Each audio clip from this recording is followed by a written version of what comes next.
잠언서 17장 19절에서 22절 말씀까지 봉독해 드리겠습니다. 다툼을 좋아하는 자는 죄가를 좋아하는 자요, 자기 문을 높이는 자는 파괴를 구하는 자니라. 마음이 굽은 자는 복을 얻지 못하고 혀가 패역한 자는 재앙에 빠지느니라. 미련한 자를 낳는 자는 근심을 당하나니 미련한 자의 아비는 낙이 없느니라. 마음의 즐거움은 양약이라도 심령의 근심은 뼈를 마르게 하느니라. 아멘. 어렵거나 건배 인사할 때 반갑습니다 이렇게 인사하겠습니다. 폭풍 속의 지혜, 폭풍 속의 지혜, 오늘 설교 제목이 되겠습니다.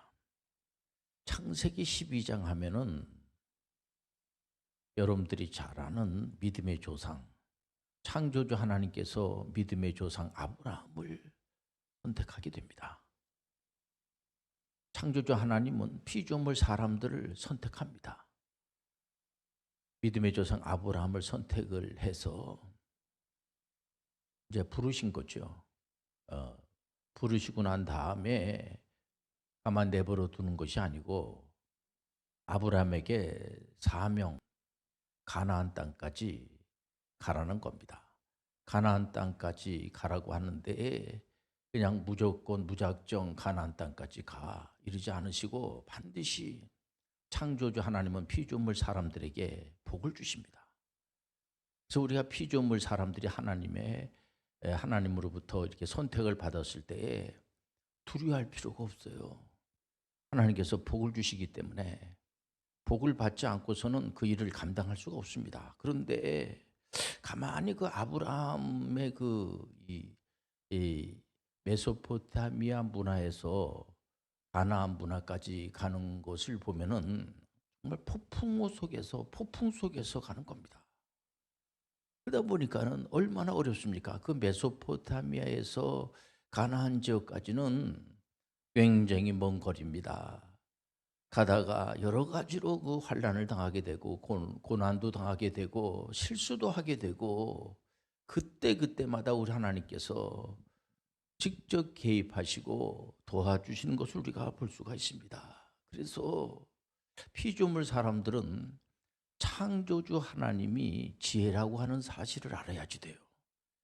지혜의 근본이 하나님을 아는 거예요. 하나님에 대한 하나님을 아는 지식의 근본이 아니겠습니까? 지혜 있는 사람들은 하나님에 대해서 잘 알아야지 돼요. 우리는 사실상 어떻게 보면은 먼 길을 가는 나그네들입니다. 그렇기 때문에 하나님이 도와주시질 않으면은 우리는 살아갈 수 없는 자임을 우리가 고백하지 않습니까? 믿음의 조상 아브라함 하면은 이분이 창조주 하나님께 가만히 생각해 보면은 내가 이제 믿음의 조상이 되려고 하면은 믿음의 조상이 감격스럽지 않습니까? 인류가 시작이 되면서 믿음의 조상이 된다는 겁니다. 이게 굉장히 감격스럽습니다. 그래서 이 피조물인 아브라함이 하나님을 찾아가셔가지고 나를 선택해 주세요. 나를 선택해 주시면은 정말 고맙겠습니다. 그래서 아브라함이 선택받은 게 아니고 창조주 하나님께서 기쁘신 뜻으로 아브라함을 믿음의 조상으로 이렇게 선택하게 된 거죠. 그리고 이 창조주 하나님께서 가나안 땅까지 피조물 아브라함이 가려고 하면은 여러 가지로 참 필요한 것들도 많고 한마디로 복을 받아야지 돼요.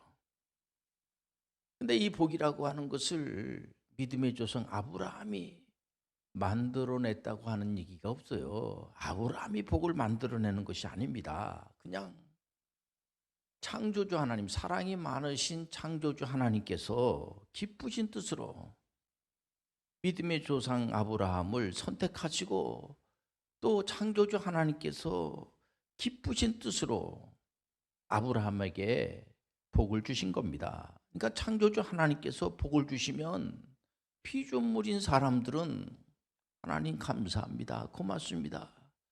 그러면 되는 겁니다. 그 이상도 아니고 이하도 아닙니다.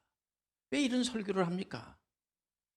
왜 이런 설교를 우리가 드려야지만 됩니까? 어떻게 보면은 무미건조하고 성경에 있는 그대로를 우리가 듣고 있는 겁니다. 여기에 하나님의 말씀을 가감할 수가 없어요. 왜 이런 말씀을 목사님들은 시간마다 교회에서 이 말씀을 왜 전합니까? 예.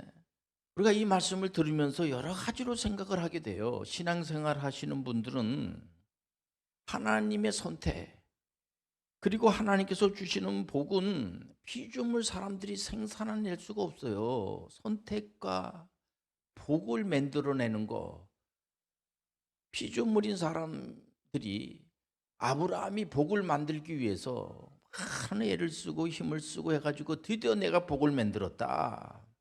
복을 만들 필요도 없고요. 복을 만들 수도 없습니다. 만약에 피조물인 사람들이 복을 만들었다 하면은 그건 거짓말하는 겁니다. 절대로 이 피조물들은 복을 만들 수가 없다는 겁니다. 오직 창조주 하나님께서 아브라함을 사랑해 주시는 그런 복입니다. 피조물 사람들이 창조주 하나님께 복을 주시는 것이 아니라 내가 이제 복을 만들어 가지고 내가 피조물이지만은 하나님께서 나를 창조해 주셨으니까, 하나님 형상대로 창조해 주셨으니까 내가 복을 만들어 가지고 하나님께 드리면 우리 하나님께서 얼마나 감동을 받으실까 해가지고 우리가 복을 만드는 게 아니에요. 우리가 복을 만들 수도 없는 거고 복을 만들어 가지고 하나님에게 줄 수도 없는 겁니다. 복이라고 하는 것은 창조주 하나님이 피조물 사람들에게 기쁘신 뜻으로 주시는 거 아니겠습니까? 이것을 우리가 마음판 깊이 새겨야지 됩니다. 사실 창조주 하나님이 피조물 사람들에게 복을 주시지 않으면은 살아갈 수가 없어요. 복은 창조주 하나님만이 줄 수가 있는 겁니다. 우리가 만약에 복을 만들 수 있다고 하면은 이 교회에 나올 필요도 없습니다. 예. 교회에 나오는 이유는 창조주 하나님의 말씀을 듣기 위해서 나오는 거지, 우리가 스스로 복을 만들 수 있다고 하면은 물론 이 피조물인 사람 아브라함이 믿음의 조상 아브라함을 선택하시고 우리가 해야지 될 일이 있어요. 하나님이 하실 일이 있고 우리가 해야지 될 일이 있다는 겁니다. 우리는 가나안 땅까지 하나님께서 가라고 하는 사명을 주셨기 때문에 우리는 가면은 되는 겁니다. 그래서 이 성경적 역사는 진실된 실제입니다. 거짓이 없기 때문에 많은 분들이 앞을 볼 수 없는 폭풍 속에서도 하나님께서 직접 말씀하시는 말씀의 지혜를 따라 성공하는 겁니다. 창조주 하나님이 말씀하십니다. 이 성경을 기록한 저자들이 있어요. 저자들이 있지만 저자들에 대해서 너무 얘기를 많이 하다 보면은 막상 창조주 하나님께서 말씀하신 말씀이 약간 시석이 될 수 있어요. 물론 사람을 무시하는 것이 아닙니다.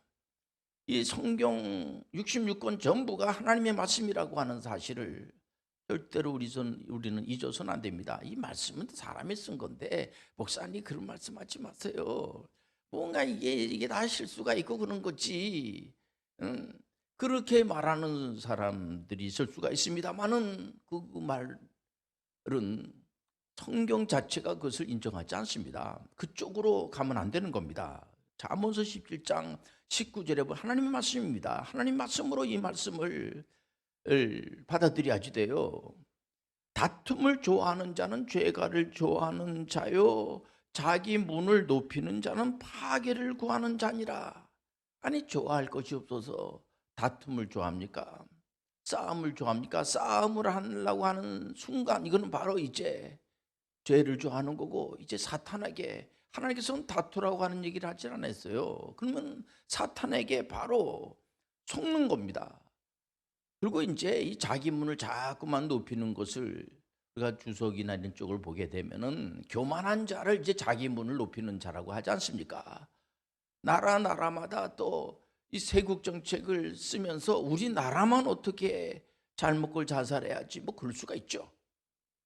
그러나 그렇게 돼 있지는 않습니다. 세상이라고 하는 것이 97년도에 우리가 IMF 구제금융 달러가 부족한 거죠. 우리가 그때에 우리가 구제금융 신청을 했습니다. 그때 벌써 전 세계가 78억이 하나라고 하는 사실을 우리가 알고 있어야지 돼요. 우리만 뭐 잘한다고 그래가지고 되는 게 아니에요. 그건 잘해야죠. 음. 이 코로나 이 팬데믹 상황을 보게 되면은 각 나라마다 굉장히 노력을 많이 하고 백신 주사도 맞고 여러 가지로 막 신경을 쓰고 이렇게 합니다만은 다른 나라가 뻥뻥 뚫리게 되면은 이쪽이 굉장히 그 피해를 보게 되고, 그러니까 전 지구촌이 하나라고 하는 사실을 이번 팬데믹을 통해서 교훈을 얻는다고 하면은 그래서 절대로 잊어서는 안 될 것입니다. 창조주 하나님 없이 무언가 해보겠다고 하는 생각, 이거 교만이고 이게 바로 망하는 지름길이라는 거죠. 우리가 성경을 보면은 목사님들이 이제 설교를 하고 난 다음에 반드시 설교를 듣고 난 다음에 교훈을 얻게 하는 겁니다. 그 뭐 인류의 조상 아담, 그 이후에 창세기 12장 이후에 믿음의 조상 아브라함, 그 가문의 얘기가 창세기의 말씀이구나 이렇게 끝나. 그게 그 당시에 그런 얘기가 있었구나, 역사적인 그런 것이 있었구나 라고 하고 끝난다고 하면은 그런 걸 알아야죠. 물론 알아야 되지만은 별 의미가 없어요. 우리가 성경 공부를 하는 거 굉장히 중요한 겁니다. 그 성경 공부를 공부로 끝난다면 아무 의미가 없죠. 그 성경 공부를 한 것을 오늘날 어떻게 이 말씀을 적용하는가, 이게 중요한 거거든요. 아브라함이 믿음의 조상이 되고 난 다음에 가나안 땅까지 갈 때 얼마나 국경을 막 넘어가야지 되니까 생명의 위협을 느끼고 굉장히 어렵습니다. 그럼에도 불구하고 아브라함이 누구하고 다퉜다는 얘기가 없어요. 이분들이 그 아드님 이삭을 보더라도 이분들이 그 당시에 이제 그 물이 굉장히 중요합니다. 물 이제 그 양을 기르고 뭐 이렇게 할 때 굉장히 중요한데 이 물싸움이 막 일어나고 했을 때 다투질 않습니다. 이분들이. 응? 결국은 이 아브라함하고 이삭하고 특히 또 손자 그 야곱, 그 요셉 같은 경우에는 이방 땅에 남의 나라에 노예로 팔려갔는데 요셉이 누구하고 다투고 싸웠다는 얘기를 우리가 들어본 적이 없어요. 그럼에도 불구하고 아브라함은 갑부가 되고 그 이삭, 그 아드님 이삭은 거부가 되고 말이에요. 요셉은 아예 세계 기근의 문제, 세계 경제 문제, 한 나라 애굽이라고 하는 나라의 경제적인 문제를 완벽하게 해결했기 때문에 그가 노예지만은 총리가 된 거 우리가 잘 알고 있지 않습니까? 경제적인 문제를 해결했다는 겁니다.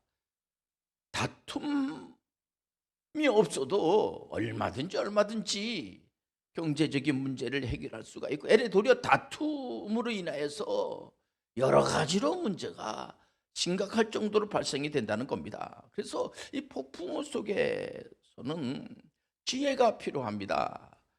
방향을 잃어버린 이 표류하는 배에게 아주 필요한 것이 뭐예요? 등대가 아닙니까? 등대인 것처럼 전 지구 78억에 필요한 것은 오직 하나님의 말씀이 경쟁력이 된다는 겁니다.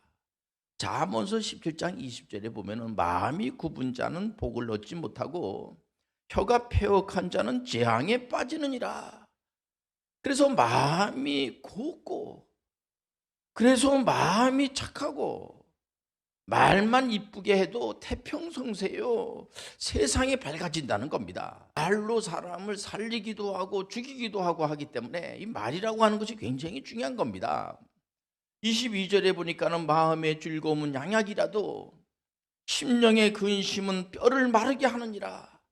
그래서 이 세계보건기구 이 WHO에서는요 건강을, 여러분들 아마 계속 제가 이 말씀을 설교하기 때문에 다 아시고 있지 않습니까? 건강의 정의가 육체적으로, 정신적으로, 영적으로, 사회적으로 안녕한 상태, 평강한 상태에 그야말로 진짜 쾌적한 상태, 부조화가 아닌 조화로운 상태가 건강이 아니지 않습니까?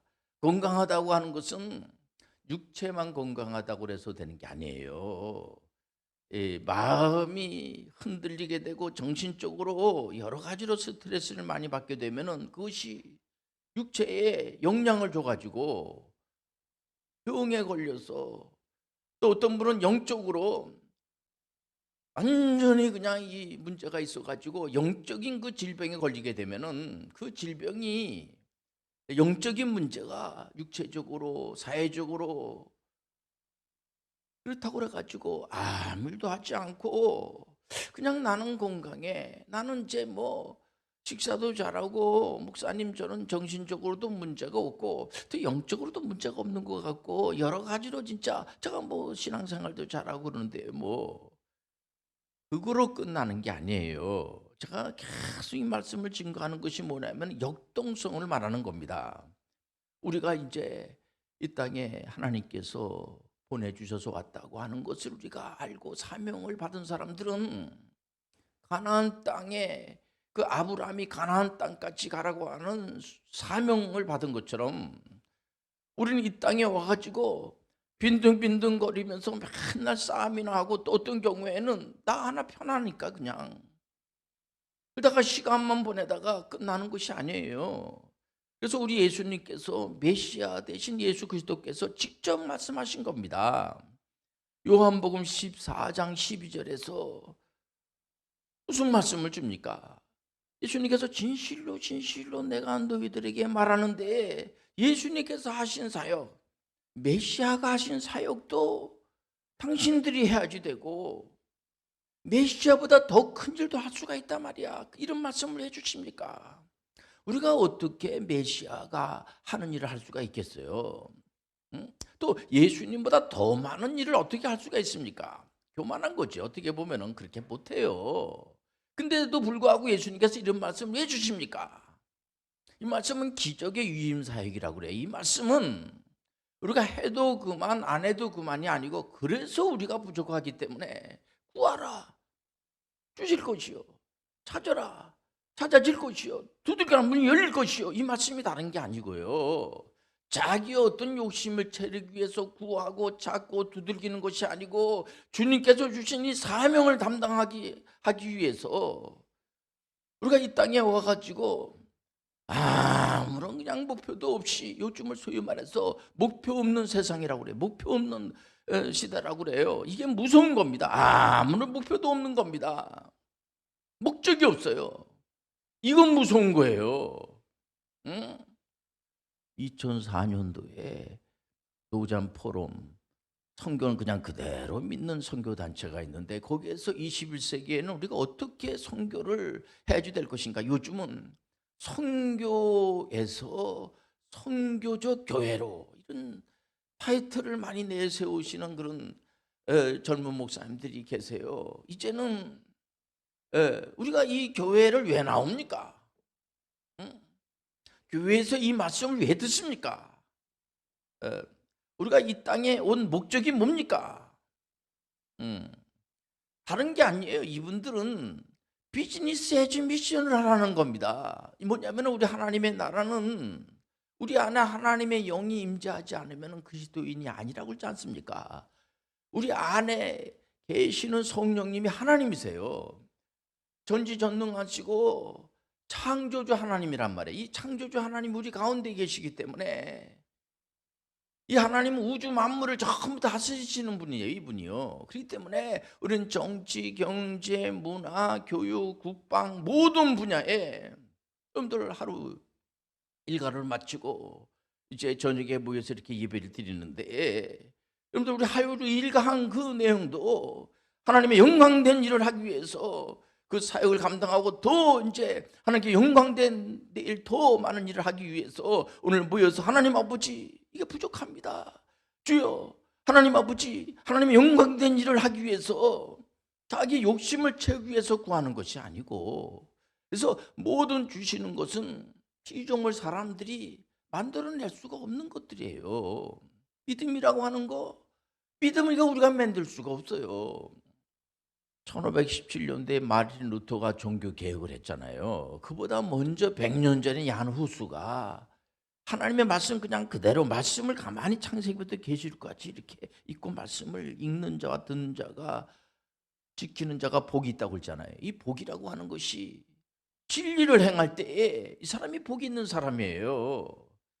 이 하나님 말씀을 가만히 이게 읽다 보니까는 이 말씀 속에서 해답을 찾을 수가 있고 은혜가 되고, 우리 모든 믿음의 성도님들은 나는 뭐 목사도 아닌데 나는 선교사도 아닌데 나는 그냥 그냥 교회 가지고 복만 받으면 되는 거지, 그렇게 생각하는 분들이 있어요. 그렇지 않습니다. 복을 왜 하나님께서 주시냐면은 사명을 감당하기 위해서. 그렇다고 그래가지고 안 믿는 사람도 하나님께서 외면하시고 하나님께서 무시해버리고 그렇게 옹졸하신 분이 아니세요. 하나님께서는 우주 만물을 전부 다 자연 생태계 환경까지도 하나님이 다 돌보시고 하시는 분이에요. 그러나 분명한 것은 뭐냐면 우리 하나님 믿는 자의 하나님이세요. 그래서 우리가 여기서 사명감을 가지고 사는 모든 교우들은 폭풍우 속에서 지혜, 요즘 폭풍우 속에서 살아가고 있는 겁니다. 폭풍우 속에서 살아가는 거예요. 이때에 우리는 하나님의 말씀이 지혜라고 하는 사실 아시고 항상 말씀에서 해답을 찾는 여러분 되시길 바랍니다. 다른 길이 없어요. 오직 예수 그리스도, 오직 성령, 오직 성경. 이 사실을 알고 우리 사랑하는 교우들은 절대로 이 말씀 외에 다른 데에서 물론 일반 은총이라는 것이 있어요. 또 자유의지라는 것이 있어요. 그러나 여러분들 창조주 하나님으로부터 이런 그런 것들도 전부 다 하나님의 말씀으로 다 모든 걸 다 이렇게 여러분들 점검을 하시고 오직 말씀이 기준이 되는 겁니다. 그리고 우리가 깊이 알아야 될 것이 뭐냐면은 어떤 분들 자꾸만 초대교회로 돌아가야 된다고 그래. 그 말의 의미를 제가 이해가 되죠. 그러나 우리는 초대교회에서 많이 교회가 시작이 돼가지고 계속 진행이 돼서 온 겁니다. 지금 오고 지금 이 시점에서 이번에 로잔 포럼에서 말하는 그 비즈니스 에즈 미션, 어떤 분은 비즈니스 이즈 미션이라고 그래요.